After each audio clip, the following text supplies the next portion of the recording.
بخاری صاحب آزاد کشمیر کے حوالے سے بہت سی خبریں جو ہیں وہ گردش کر رہی ہیں، ان ہاؤس تبدیلی کی بات ہو رہی ہے، آپ کس طرح سے دیکھتے ہیں اس کو؟ دیکھیے آزاد کشمیر جو ہے یہ ٹربولنٹ رہا ہے پچھلے کئی مہینوں سے. جی اگر آپ کو جوائنٹ ایکشن کمیٹی کے وہ احتجاج یاد ہوں جو جس میں پولیس والوں کے ساتھ تو جو گت بنی تھی تو بنی تھی، لیکن جس طرح کی لا اینڈ آرڈر سچویشن وہاں کریٹ ہو گئی تھی اس کو قابو کرنے کے لیے میں کریڈٹ دوں گا کہ ہماری جو فیڈرل گورنمنٹ ہے اس نے بر وقت اور صحیح ایکشن لے کے اس فتنے کو تو قابو کیا ہے. جی اب اس وقت جو سیاسی اعتبار سے وہاں ہو رہا ہے، جو سیاسی گڑبڑ جس کو آپ کہہ سکتے ہیں، کوئی ان ہاؤس تبدیلی کی بات کر رہا ہے تو جو سٹنگ پرائم منسٹر ہیں وہ ڈٹ گئے ہیں. وہ لوگ کہہ رہے ہیں استعفیٰ دینے، وہ کہتا میں نہیں دوں گا. لوگ کہتے ہیں عدم اعتماد کی قرارداد لائیں گے، وہ کہتے ہیں لے آئے. لیکن اصل میں وہاں جو پازیٹیو بات ہوئی ہے وہ یہ کہ پیپلز پارٹی اور نون لیگ جو وہاں پر دو بڑے سٹیک ہولڈرز ہیں آزاد کشمیر میں، ان کی آپس میں انڈرسٹینڈنگ ہو گئی ہے. انہوں نے کہا ہے کہ ہم حکومت کا حصہ نہیں بنیں گے، وہی کچھ جو پیپلز پارٹی یہاں کر رہی ہے مرکز میں. دیکھ رہے ہیں نا، وہ حصہ ہے بھی لیکن کہتے ہیں نہیں بھی ہیں. ووٹ پیپلز پارٹی دے گی، نون لیگ دے گی پیپلز پارٹی کے کینڈیڈیٹ کو، لیکن کہتے ہیں بیٹھیں گے ہم اپوزیشن میں. لیکن بخاری صاحب آلریڈی جو گورنمنٹ تھی وہ بھی اتحادی گورنمنٹ تھی، اس میں بڑے منسٹریز تھیں ان کے پاس، تو دیکھیں why to change it؟ بہت ساری چیزیں جو ہیں وہ نئی ہوئی ہیں.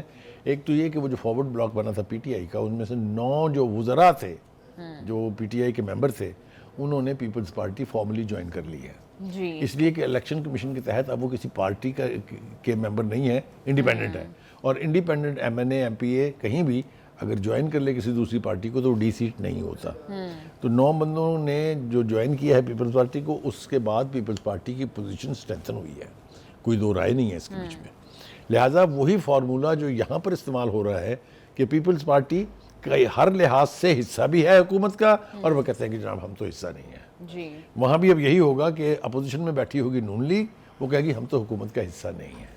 تو میرے خیال سے آزاد کشمیر کا معاملہ جو ہے وہ جلد حل ہو جانا چاہیے، کیونکہ ہم نے دنیا بھر میں ہم یہ ثابت کیا ہوا ہے کہ آزاد کشمیر ایک پرامن علاقہ ہے اور وہاں پر ایک صحیح نظام جو ہے وہ چل رہا ہے. جی بخاری صاحب بڑھتے ہیں خیبر پختونخوا کی طرف. وہاں پر ابھی ریسنٹلی ملاقات نہیں ہو سکی ہے وزیر اعلیٰ کی وانی سے، تو اس کے بعد وانی نے کہہ دیا، پیغام بھجوایا ہے کہ آپ خود سے کابینہ تشکیل دے دیں. دیکھیے پہلی بات تو یہ ہے کہ ایسا کیوں ہوا ہے، اس کے پس منظر میں اگر ہم جائیں گے تو ان کی جو پہلی 2 تقریریں ہیں، ایک وہ جب یہ الیکٹ ہوئے تھے اور ایک جب انہوں نے حلف اٹھا لیا تھا، وہ دونوں بغاوت کے زمرے میں آتی ہیں. وہ دونوں یک طرفہ اعلان وہ جو کہتے ہیں نا یونیلیٹرل ڈیکلریشن آف انڈیپینڈنٹ، وہ اس خطرناک صورتحال کی طرف بڑھتی ہوئی دکھائی دے رہی تھی.